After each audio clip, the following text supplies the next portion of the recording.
I think anyone who's been a veteran in a combat area or works with veterans knew that people come back from war changed. That was true in the Civil War. It was probably true in ancient Greece. It's even described in Homer. So we know that war changes people. The question is, what do you call it?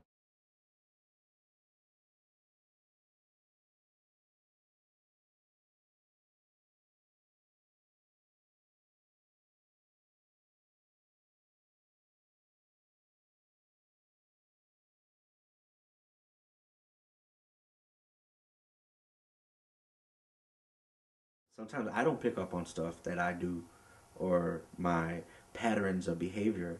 And I noticed my mom would, out of, I guess I would say out of the blue, ask me, you okay? Or what happened today? Or my dad would do the same thing. And those are the little things that I guess I would catch myself detaching or zoning out. And it seems like they're out of the blue when they ask me that. But I'm just like in the same room as them. So they're able to pick up on certain things, or sometimes I catch myself just walking back and forth between the windows, looking out, and if you see, there's binoculars on each side of the mobile home. Now that I've gone through the programs and stuff, I know that on episodic moments it has to do with anniversary dates, like the time frame when I was in Iraq is from like March through June or July. So when the summer comes around, I know I'm gonna be getting, a little, especially when it gets hotter. So those right there would be a trigger combined with an episode moment. So the heat and then the anniversary date, it would, and that's it. Now that I look back on it, that's the time frame where I would tend to get, arrested or in my most troubles. So there was a pattern in there. Like 911, the media is gonna be talking about it, so just prepare yourself for it. Veterans Day, same thing. And then if it was really weird because there would be nights where I would have night sweats and I couldn't sleep good. And once I got the program going, I was able to look back and know that is a date that something happened while I was in Iraq.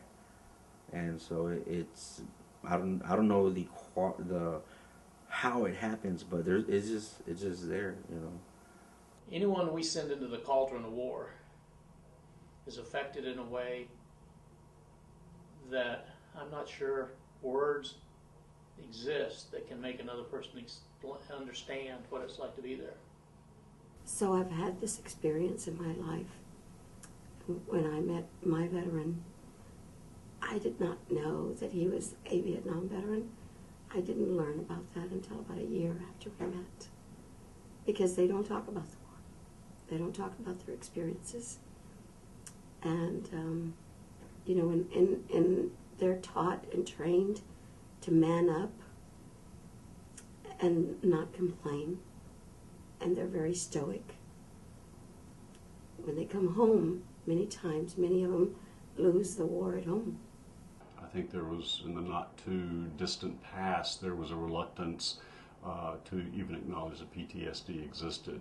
And certainly over the past couple of years, I've seen a huge turnaround in the public's perception, and even the government, the military, and the Veterans Administration. Because of the coping skills and the openness that me and my family have, I'm able to, I guess, speak of what I'm feeling. If I'm feeling nervous or anxiety or something happens, I don't feel ashamed of saying, "What's that noise?" or "Who's that?" We have this understanding about it. I feel comfortable being hyper vigilant and having my I guess my PTSD around them.